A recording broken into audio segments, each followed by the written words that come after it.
Una sa lahat, Senator Bato de la Rosa biglang naiyak habang katabi si Senator Bongo. Tila stress na sa mga nangyayari. Hindi na makakain at hindi rin makatulog. Tao lang ako. Hindi ako robot. Hindi ako makina. Tao lang ako. Sa gitna niyan, tensyon sa Senado. Senador Kiko Pangilinan, hindi kinamayan ni Senator Robin Padilla dahil nasigawan daw. Ang buong detalye kung din yan, abangan. Magandang gabi, Pilipinas. Sa Frontline tonight. 5 miyembro ng Senate Minority naghain ng resolusyon para hikayatin si Senator Bato de la Rosa na voluntaryo ng sumuko. 11 prosecutor sa impeachment ni Vice President Sara Duterte ipinakilala na, pero kailan ba iaakyat sa Senado ang reklamo? NBI Director Melvin Matibag binira si Senator Bato dahil sa pagtakbo nito para hindi maaresto. Yung mga tumatakbo, yung may background ng criminality, hindi ba yung mga tumatakbo sa batas? Kilalanin si Peter Haynes, ang bagong legal counsel na magtatanggol kay dating Pangulong Rodrigo Duterte sa ICC. At sa ating pabaong pampag-good night, magpapafish pa ka ba kung ang isda ganyan kalaki?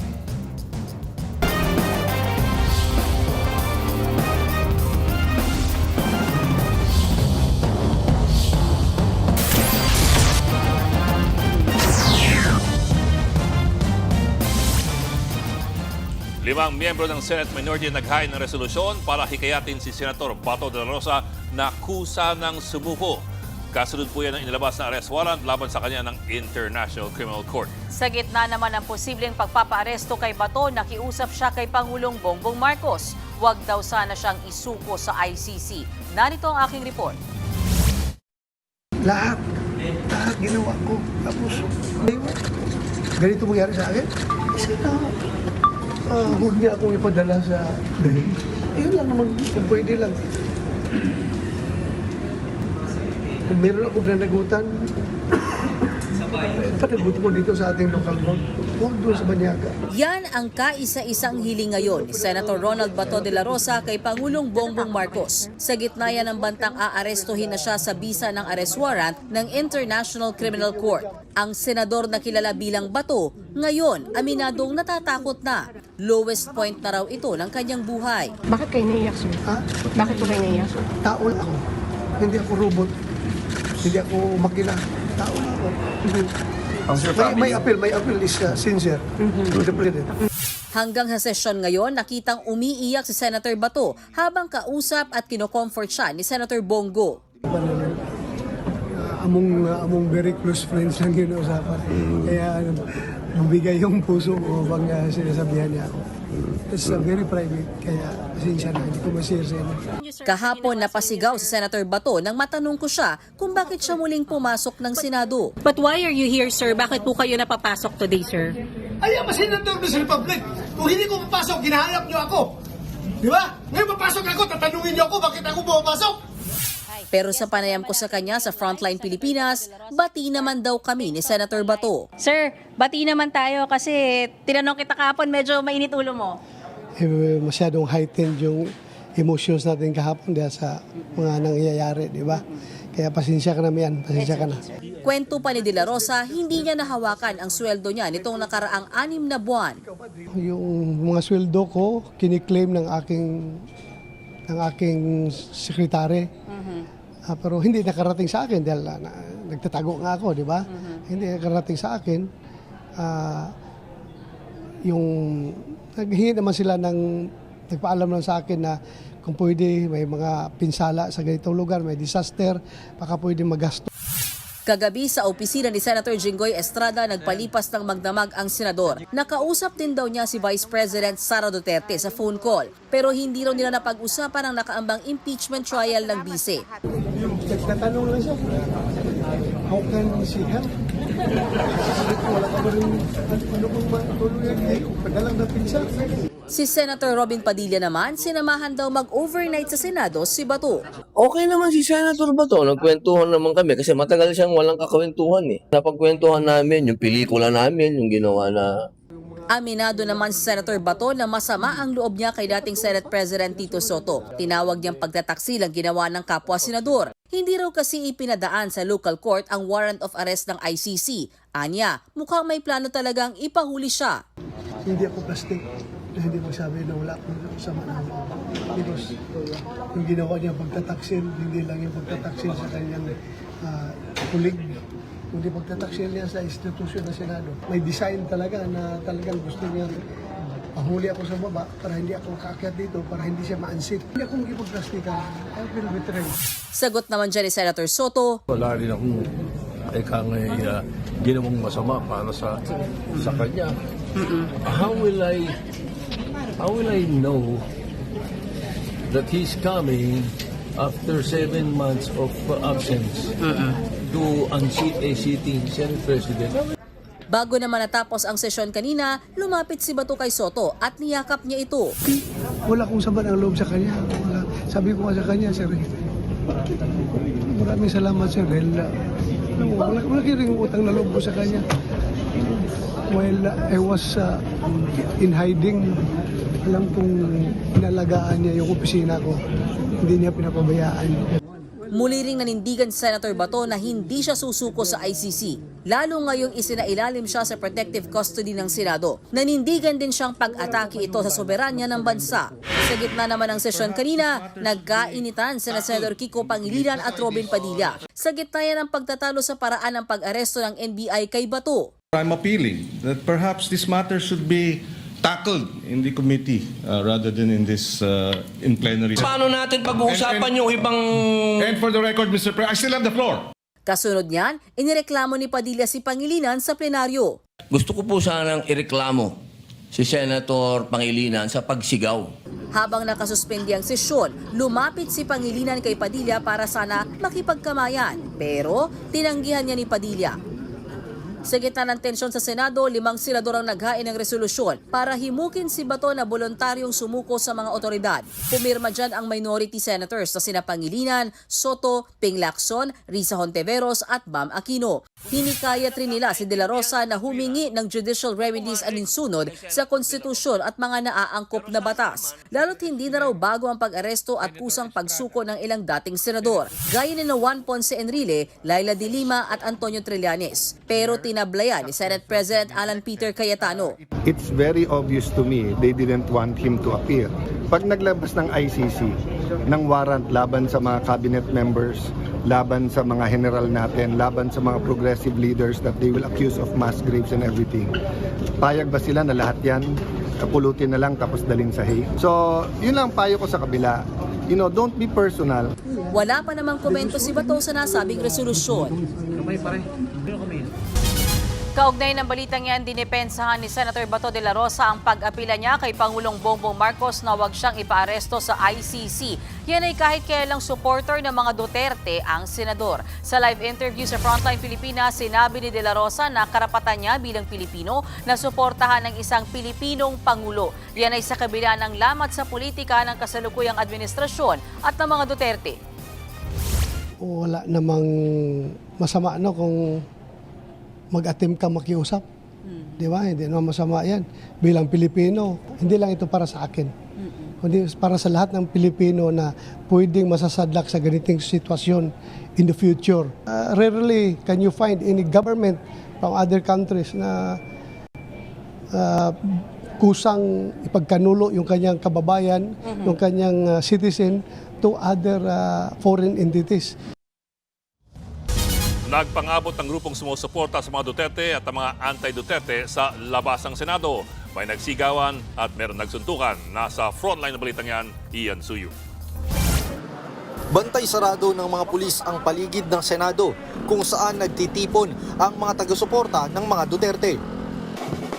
Bitbit nila ang mga placard na may mensahe ng pagkontra sa nakaambang pagpapaaresto kay Senator Bato de la Rosa at sa pag-impeach ng Kamara kay Vice President Sara Duterte. Hindi raw sila titigil sa pangangalampag. Yung illegal na pagkidnap nila kay Tatay Digong. At yon ay hindi na po namin papayagan muling gagawin nila ang illegal na pagkidnap muli na gagawin nila kay Senador Ronald Bato de la Rosa. Pero hindi lang mga Duterte supporters ang nagtungo sa Senado. Present din ang grupong nagpakilalang mga taga-suporta ni Pangulong Bongbong Marcos. Ang panawagan naman nila, ipa-impeach si VP Sara at ipa-aresto si Senador Bato. Hindi naman naiwasang magkagirian ang magkabilang kampo. Sa huli, pinaghiwalay ng mga pulis ang dalawang grupo. Pero kanya-kanya sila ng turuan kung sino ang nagsimula ng gulo. Hindi kami kagaya nila na pagdating nila dito nanggugulo sila. Hindi namin inaasahan yun. Kasi yun ay mga taga-suporta pala ni Trillanes at ng Pangulo na para suportahan nila yung paghuli, pag-aresto kay Senator Bato de la Rosa. Pumunta kami dito, hindi kami nanggulo. Nakita niyo sila nanggulo. Ganun katitid ang mga kaisipan nila. Culture of death, yan ba? Yan ba sasabihin? Tapos sasabihin, mas bangago sila kaysa Pangulo natin. Bago ang gulo, bantay sarado na ng mga pulis ang paligid ng Senate Gate sa Jokno Boulevard sa Pasay. Tiniyak nilang handa sila sa oras na dumami ang mga magtitipon sa labas ng Senado. Pero hindi raw nila hahayaang makalapit sa gate ang sinumang grupo. Sinabihan natin na maging mahinapon sila, walang bangayan sa in-between groups. Kasi as we see it, may mga iba-iba kasing grupo May nakaputi, may naka-black. So we presume na they are separate groups. Hinigpitan din ng seguridad sa loob ng Senado matapos ang habulan kahapon nang subukang isilbi ng mga tauhan ng NBI ang arrest warrant laban kay Bato de la Rosa mula sa ICC. May bitbit na long firearms ang mga tauhan ng Office of the Sergeant at Arms o OSAA. Pero kalaunan, binawi ang kautusan ng pagbibitbit ng mataas na kalibre ng baril. Preventive measure lang daw ito, lalo't may nasaktan silang tauhan kahapon. Di ba nabugog yung aming Yes, you saw that in the video, sir. Medyo naawa ko siguro, baka kulang sa respeto yung mga iba dahil wala na. Iniimbestigahan na rin ng OSAA kung paano nakapagpasok ng baril sa loob ng Senado ang mga tauhan ng NBI kahapon. Nagbabalita mula sa Frontline, Ian Sul, News 5. Be man enough. Yan ang sinabi ni ML Party List Laila de Lima, Party List Representative Laila de Lima kay Senator Bato de la Rosa. Hindi raw dapat gamitin ang Senado bilang sanktuaryo sa gitna ng banta ng pag-aresto sa kanya. Nasa Frontline ang balitang yan si Marian Enriquez. Matapos ang matagal na alingas-ngas tungkol sa warrant of arrest laban kay Senator Ronald Bato de la Rosa, mismong International Criminal Court na ang nagkumpirma ukol dito. Sa nasabing warrant, pinangalanan ng ICC si de la Rosa bilang co-perpetrator o kasabwat sa kasong crimes against humanity na kinaharap ni dating Pangulong Rodrigo Duterte. The judges assessed the material submitted by the prosecution and found reasonable grounds to believe that Mr. de la Rosa is allegedly criminally responsible as an indirect co-perpetrator for the crime against humanity of murder. Ayon sa PNP, wala pa silang natatanggap na kopya ng arrest warrant mula sa ICC. Kailangan din daw sumailalim sa tamang proseso bago nila maihain ang warrant. May dalawang paraan dyan. Una, sa pamamagitan ng extradition proceedings na nangangailangan pa ng court order. Pangalawa ay sa pamamagitan ng probisyon ng direct surrender sa ilalim ng isang probisyon sa RA 9851. Maaaring isuko ng gobyerno sa International Court o Tribunal ang sinumang akusado nito. Kailangan din daw magkaroon ng official transmission ng warrant mula Interpol patungong National Center Bureau at Philippine Center on Transnational Crime. Pagkatapos nito ay i-convene ang DOJ, DFA, PNP at NBI, saka palang magkakaroon ng go signal para maipatupad ang warrant. Si ML Party List Representative Laila de Lima natatawa na naawa raw sa eksena ni Senator de la Rosa kahapon. Nung pinakita sa akin yung video na yan na naghahabulan at muntik pa nga siyang madapa, natawa ako noon. The scene as pathetic. Pathetic yung itsura kasi nasaan na yung angas mo dati. Sana po igalang niyo po yung proseso at yun na nga meron warrant of arrest. So wag na po kayo mag-resist. Be man enough. Giit pa ni Dalima, hindi dapat gamitin ni De La Rosa ang Senado bilang sangtuaryo, lalo't siya mismo ay minsan nang pinaaresto habang nakaupo bilang senador noong 2017 dahil sa illegal drug charges. Hindi po ako nagpakukup sa Senado dahil nandyan yung warrant of arrest at hindi ako sakop ng parliamentary immunity. So dapat ganun din ang iniisip ni Senator Bato. Pagtitiyak naman ng Malacanang, lahat ng mamamayan ay poprotektahan ng gobyerno, kabilang na si Bato. Pero dapat din daw hayaan ang law enforcers na ipatupad ang pagsisilbi ng warrant. Ang akusadong katulad ni Senator Bato ay humingi ng proteksyon. Lahat man po ay bibigyan ng proteksyon na naaayon sa batas.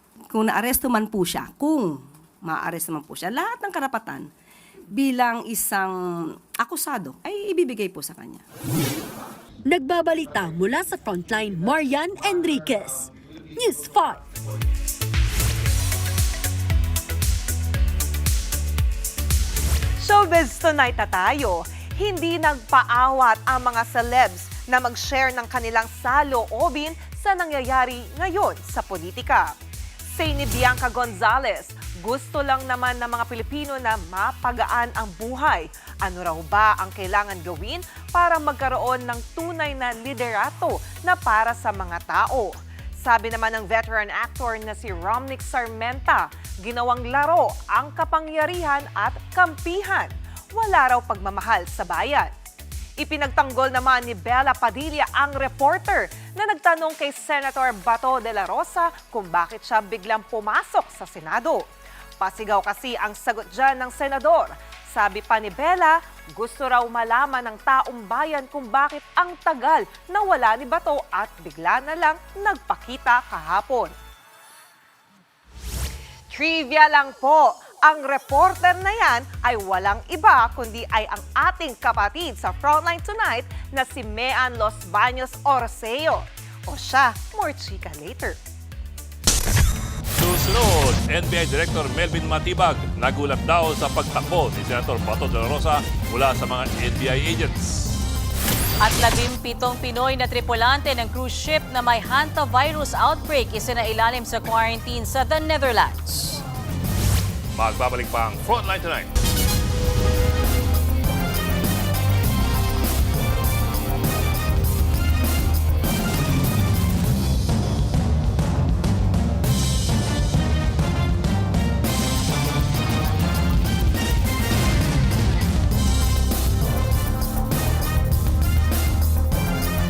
Mga kapatid, Ed Lingaw po, maging maalam at may pakialam sa mga napapanahong balita sa ating bansa. Para sa mas malilimang pagtalakay at paghimay sa mga issue at headlines, mag-follow at mag-subscribe sa social media pages ng News 5.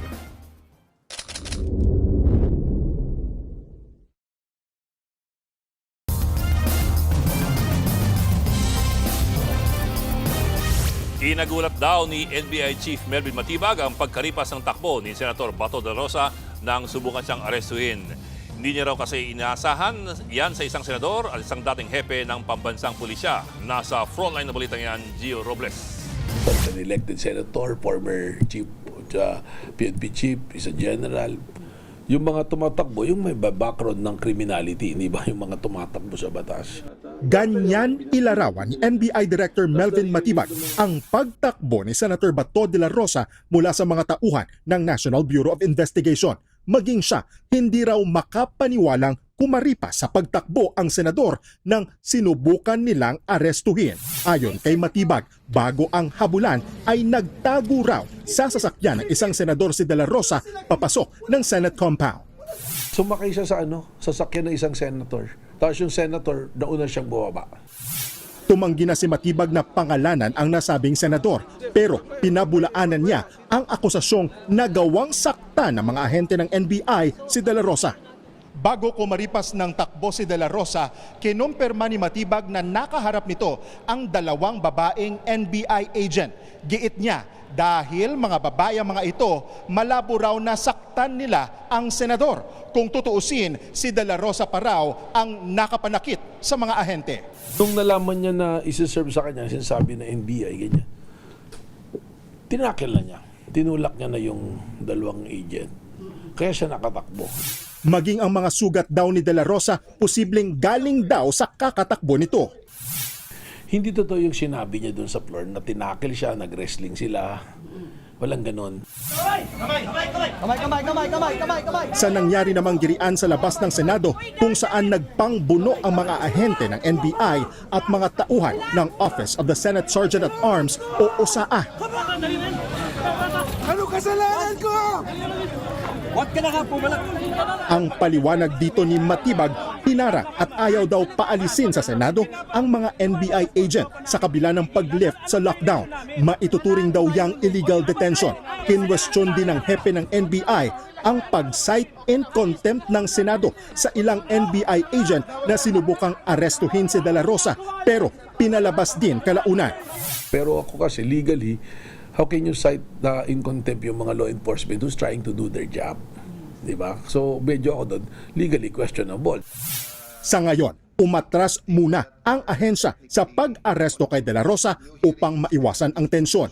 Pero hindi raw ito nangangahulugang tinalikuran nila ang kanilang mandatong ipatupad ang warrant of arrest. Nagbabalita mula sa Frontline, Gio Robles, News 5. Pinangalanan na ng International Criminal Court ang bagong lead counsel ni dating Pangulong Rodrigo Duterte. Siya ang British lawyer na si Attorney Peter Haines. Ayon yan sa dokumentong inilabas ng ICC Trial Chamber 3. Papalitan niya ang nagbitiw sa kaso ni Duterte na si Attorney Nicholas Kaufman. Siya rin ang dating presidente ng ICC Bar Association na may 30 taong experience. Itinakda na ng ICC sa May 27 ng status conference sa kaso ni Duterte para ilatag ang mga paghahanda para sa mismong trial.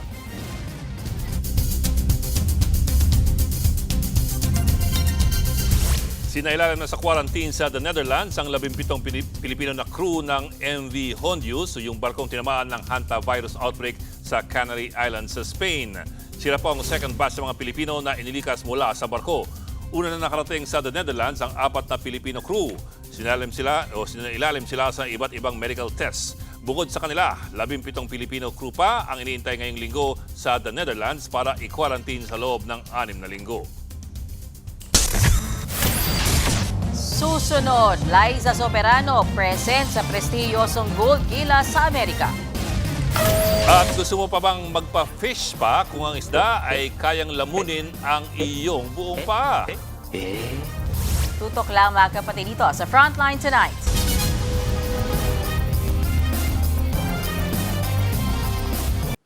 Mga kapatid, Mean Los Baños po, huwag magpahuli sa mga balita at impormasyong dapat ninyong malaman.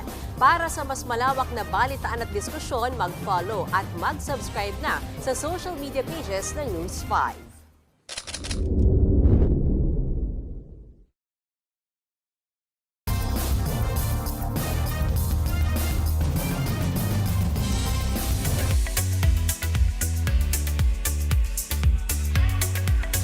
Present ang Pinay actress na si Liza Soberano at film singer na si Her sa prestigious na Gold Gala 2026. Talaga namang shining ang kanilang Filipina beauty habang suot ang bongga nilang gowns. Ibinida nila sa Gold Gala ang Filipino-inspired animated movie na Forgotten Island at kung saan pareho silang voice actress. Sineselebrate ng Gold Gala ang mga leading figures ng iba't ibang industriya mula sa Asian at Pacific Islander community. Present din ang iba pang Filipino celebrities, kabilang sina Bella Porch, Manny Jacinto at Direk Januel Mercado. And that wraps up our Tuesday Chikas. Ako po si Johnny Alipor. Bukas ulit mga kapatid. Pagtatama po, kopya ng ICC warrant of arrest laban kay Senator Bato de la Rosa ang hindi pa natatanggap ng Philippine National Police. Sakaling matanggap nilang arrest warrant, daraan pa ito sa tamang proseso bago maihain kay Bato.